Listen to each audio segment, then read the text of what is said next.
छोड़ छोड़ छोड़।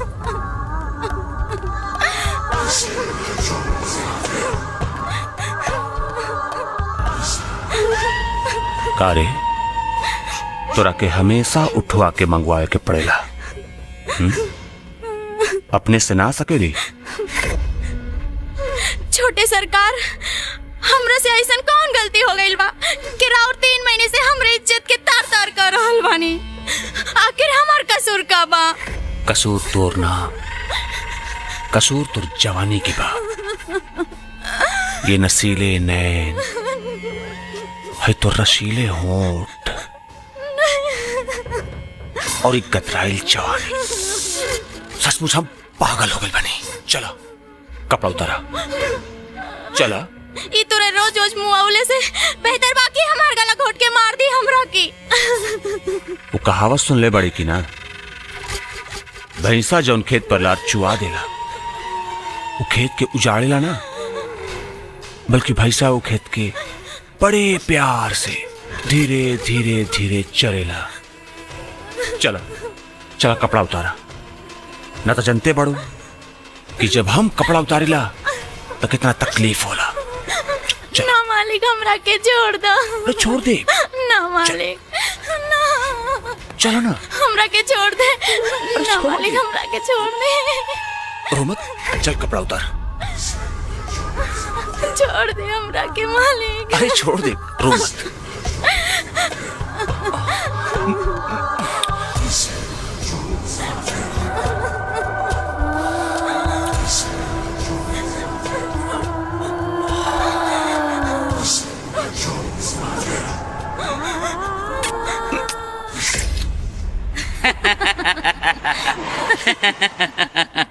अच्छा चाचा, एगो बात बताई। बोला।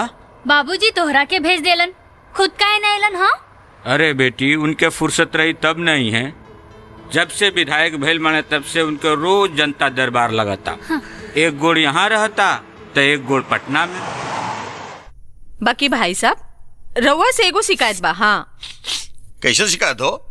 रउआ तब्बे आवेली जब ठाकुर साहब घर में रहले, वैसे तो रउआ के दर्शन दुर्लभ हो जाला। हाँ अच्छा ही बात है। तब आपके शिकायत तब हमेशा खातिर दूर हो जाई। वो कैसे? अरे मर्दबा, बचपन में कई मंगनी याद बा कि नेता बनला के बाद से भुला गेला तू। कैसन बात करता रहा संग्राम?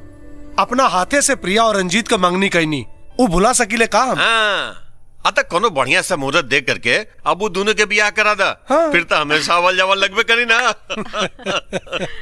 मालिक मालिक मालिक, बड़ा गजब हो गई मालिक।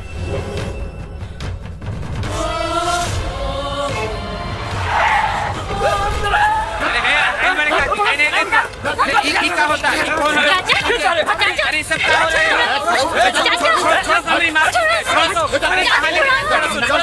छोड़ो समय माल के। कोई है बचाओ भाई, अरे कोई है बचाओ, अरे कोई बचाओ मेरे माल के।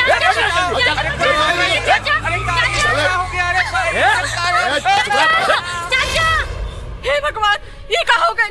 हमार बेटी गुंडन के काम ही करलस। वो हमार बेटी के। शांति, शांति, शांति, कुछ ना हो।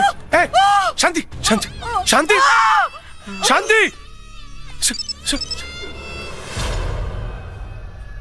हेलो, खबर तो मिल गई हुई समर प्रताप सिंह कि तोहार बेटी हमरे कब्जा में बिया। क्या बोला था? क्या बोला था? दिलावर। दिलावर? अरे हाँ, वह दिलावर जेकर ठेका तू संग्राम सिंह के दे देला और हमार 2 करोड़ रुपया के नुकसान कर देला। अब अगर तू अपना बेटी की जान और इज्जत सलामत चाहत बाड़ा तो 2 करोड़ रुपया भेज दा और अपना बेटी के ले जा। लेकिन इतना जल्दी इतना रुपया कहाँ से? अरे लेकिन बेकिन कित परंतु को समझ नहीं खे। हम तोहरा के 2 घंटा के मोहलत देता नहीं। 2 घंटा के अंदर 2 करोड़ के पेटी भेज दा, न तो तोहरी बेटी के 200 टुकड़ा करके पेटी में भर के तोहरा पास भेज दे। हमरा बेटी के कुछ ना होगा कि चाहिए। रुपया हम भी से होता नहीं। पता बोल, पता बोल। तो पता लिखा।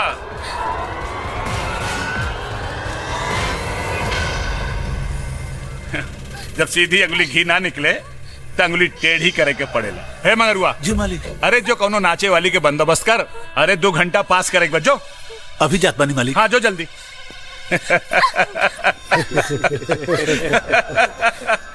विदेशी डांस तो बहुत देखले होबू, अब तनी देसी ठुमका के मजा ला।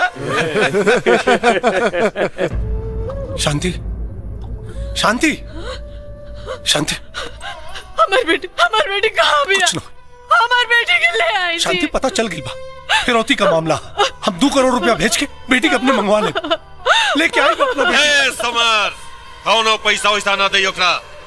तू खाली हरामी के पता दे हमरा। 2 करोड़ रुपया ना, 2 करोड़ गोली मारे वो हरामी के, और तब जाके प्रिया बेटी के लेके आई। ना पागल मत बना। हमार बेटी ओकरा कब्जा में बा, और बंदूक से निकले वाला गोली आपन पराया ना छीने ले। कैसे आई प्रिया बेटी? आई प्रिया। चूहन खातिर हमार 1 बिल्ला काफी है। 1 बिल्ला काफी है।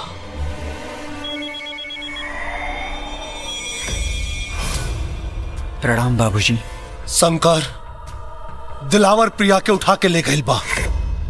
हमरा के हमार बेटी चाहिए, और दिलावर के मौत शमशान बना दे ओकरा ढके। जी बाबूजी, काम हो जाए।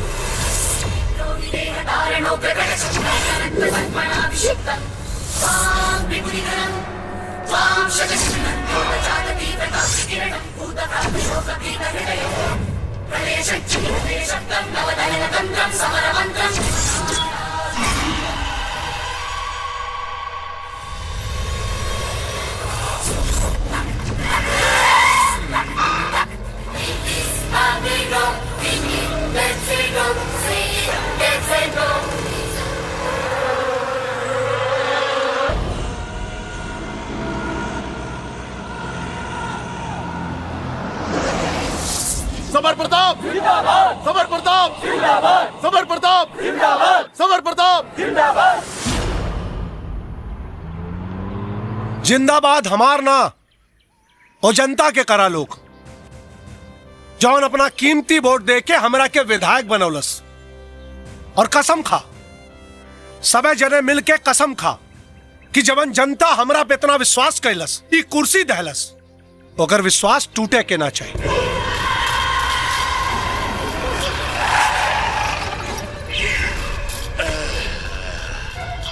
संग्राम हमार भाई, हमार दोस्त है। आज सीना से लगा के करेजा हमार गदगद हो गई है। अरे ठकुराइन, कहाँ बाड़ू? अरे देखा क्या आइल बा। हवा बैठा बैठा। पर आज अचानक कैसे बिना बतौले? तू कहाँ बतौला? हम पता लगा ले ली। का ना बताओनी, और का पता लगा लेला? अरे भाई ये कि प्रिया बिटिया अपन पढ़ाई पूरी करके आवतिया। हाँ? आ गए नहीं हम आशीर्वाद देवे अपन बेटी के। हाँ भाई, आशीर्वाद लेवे कहा कि हमरा बिटिया के बनेला, काहे कि 10 साल बाद वापस आवतिया।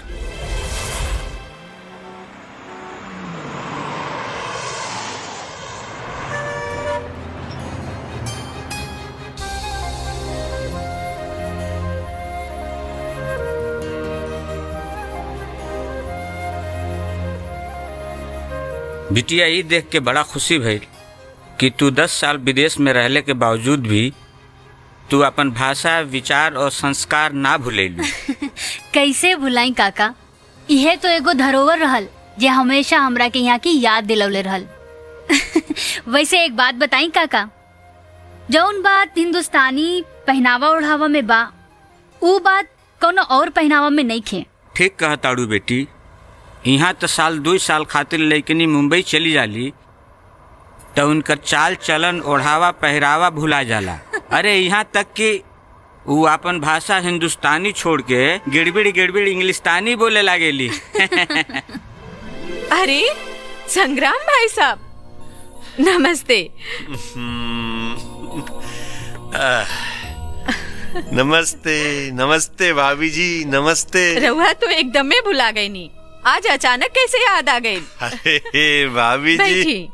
याद तो उनकर आवेला जिनका भूलल जाला। हाँ, आप लोग तो हमरा दिल में बसल बानी भाई। अच्छा ठीक बा, रउआ लोग बतियाई, हम चाय नाश्ता लेके आवतानी। ले आवा जल्दी पहुंचाई। और सुनाओ संग्राम, काम काज कैसन चलत बा? अरे मर्दवा, काम काज के तो मत पूछा। अब तो सब काम काज हमर बेटा रंजीते संभाल ले बा। रंजीत? रंजीत इतना समझदार हो गए बा कि काम काज संभाल ले? हाँ, अरे भाई, वो तो प्रिया बेटी के आवे के खुशी में मंदिर गई हवे पूजा करे। मंदिर? इस शैतान के घर में साधु कहां से पैदा हो गए है?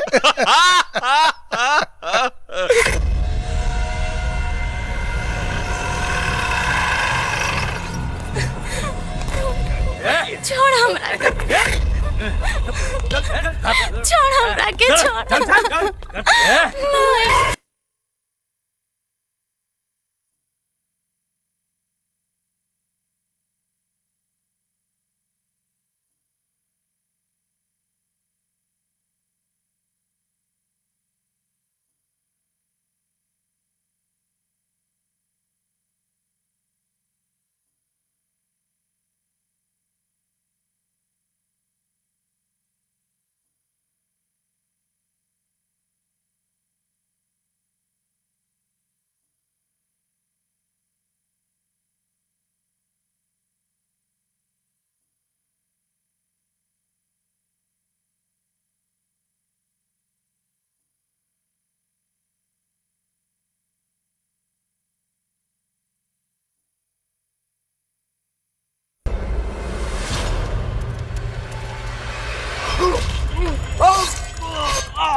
कौन बाड़े रे तू? मौत। धोखा, धोखा, अरे धोखा कैले से तो बात साला। अरे मुंह का देखत बड़ा, मारा सारे के, मारा।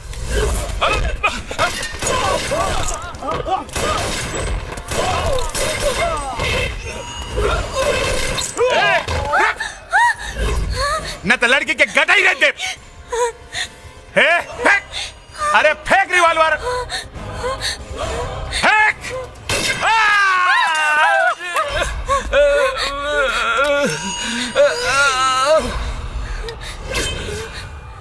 नहीं नहीं नहीं नहीं नहीं नहीं,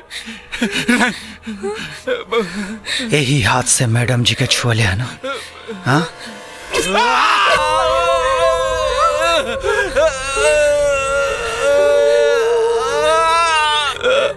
नहीं नहीं नहीं नहीं नहीं, तू हमरा के मत मारा। ले जा लड़की के, हमरा के पैसा ना चाहिए, ना चाहिए हमरा के पैसा। शंकर के सिर्फ एक आवाज सुनाई देला, बाबूजी की आवाज, और बाबूजी के आदेश बा तुहार मौत।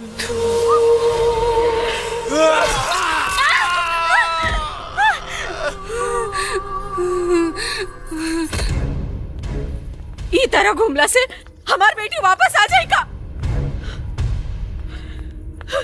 हम कहा था नहीं, पैसा काहे ना भेज देनी, एक आदमी की भेज देनी। अरे अपहरण करे वाला लोगन के पास बड़का गिरोह होला, और भाई साहब यात्रा लो तू ना के रोक देनी। रो देखिया, अगर हमार बेटी के कुछ हो गइल ना तो हम ना रवि घर में हम छोड़ के चल जाए, फिर बैठल रही अपन धन दौलत में कुंडली मार के। शांत हो जा, शांत भगवान, कुछ ना हुई, वापस आई हमारी बेटी। हम बाप भाई होकर हमरो बेटी हो, तसल्ली रखा। वो जकरा के भेजले बानी ना अकेला, अकेला 100 के बराबर हूँ, लेके आई हूँ हमरा बेटी के वापस।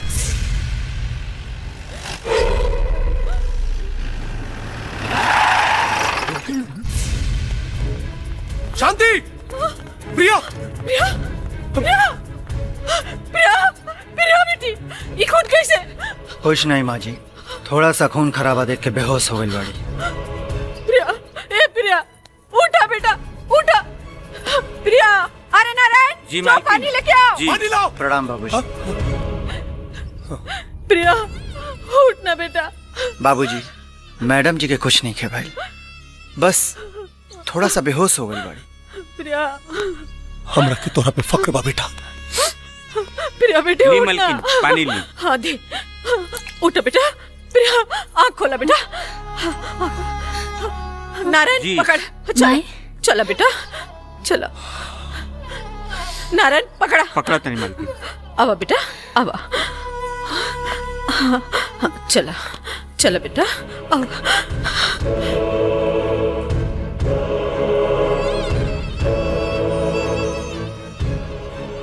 अच्छा बाबूजी, हम चला तानी। ठीक बा बेटा। प्रणाम।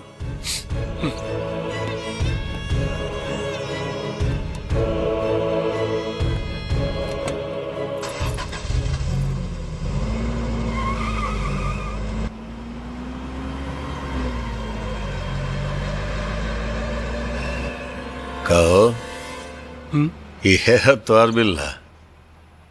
हमार पालतू कुत्ता हमरा कहले पे भौंकेला और हमरा ही कहले पे काटेला। और हाँ संग्राम, काम तो ऐसन करेला कि खून के निशान भी ना मिलेला।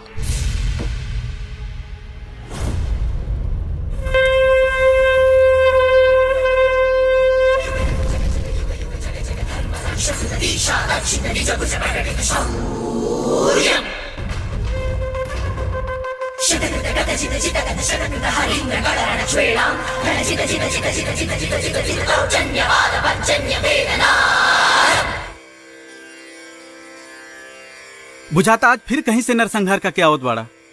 ये कैसन जिंदगी बना लड़े बड़ा शंकर, इंसान काटे वाला कसाई के। सोचा शंकर, कुछ अपने जिंदगी के बारे में सोचा। गुल्लू, ये जिंदगी सोचे खातिर ना, बाबूजी के हुक्म माने खातिर मिलल बा। बाबूजी के हुक्म माने खातिर। केहू के हुक्म और एहसान तरे लाश के ढेर और खून के नदी ना बहावल जाला शंकर, बल्कि एहसान पूजा समझ के चुकावल जाला। और जहां बात पूजा किया जाला ना, वहां ये तरह पाप के काम ना कइल जाला। पाप कहा पुण्य कहा हमके कुछ याद नहीं खे। याद बात उस सिर्फ मासूम बचपन, ओला बरसावत बरसात और ठंड से किकुरत रात, भूख से सूखल अंतड़ी और प्यास से फाटली होठ। अगर बाबूजी ना रहते ना, तो आज भी पड़ल रहती कोनो गली कूचे में। अगर बाबूजी तोहरा खातिर कुछ कैलन, तो तू उनके खातिर बहुत कुछ कैला। नौकर बन के सेवा कैला, खून पसीना बहावला, जान हथेली पे लेके सैकड़ों बार बाबूजी के आज्ञा के पालन कैला। घर से लेके विधायकी के कुर्सी तक के रास्ता के काटा साफ कैला। ये का है? ये एहसान ना है तो का है? एहसान का बदला एहसान होला शंकर, जिंदगी ना। अबहिन भी वक्त बा, छोड़ दे खून खराबा और शादी ब्याह करके अपन घर बसा ले। शादी ब्याह और घर परिवार में हमरा कोनो दिलचस्पी नहीं है। काहे? काहे तू मेहरारू न रख सकेला? मौगा बड़ा का? ब्याह ना कैले का मतलब के मौगा ना होला, बल्कि शादी ब्याह के बाद मेहरारू मर्दे के कमजोर नस बन जाले। मर्द बुजदिल हो जाला और हम बुजदिल ना हो सके नहीं। बुजदिल ना, बल्कि शरीफ और इज्जतदार हो जाला। अरे तू समझत काहे नहीं खे यार? अरे हमके नहीं खे समझे के यार। बाबूजी से गद्दारी के बदले हमके इज्जत और शराफत की जिंदगी ना चाहिए बस। ठीक बा, जैसे तोहार बाबूजी ने चाहे वैसे ना चाह।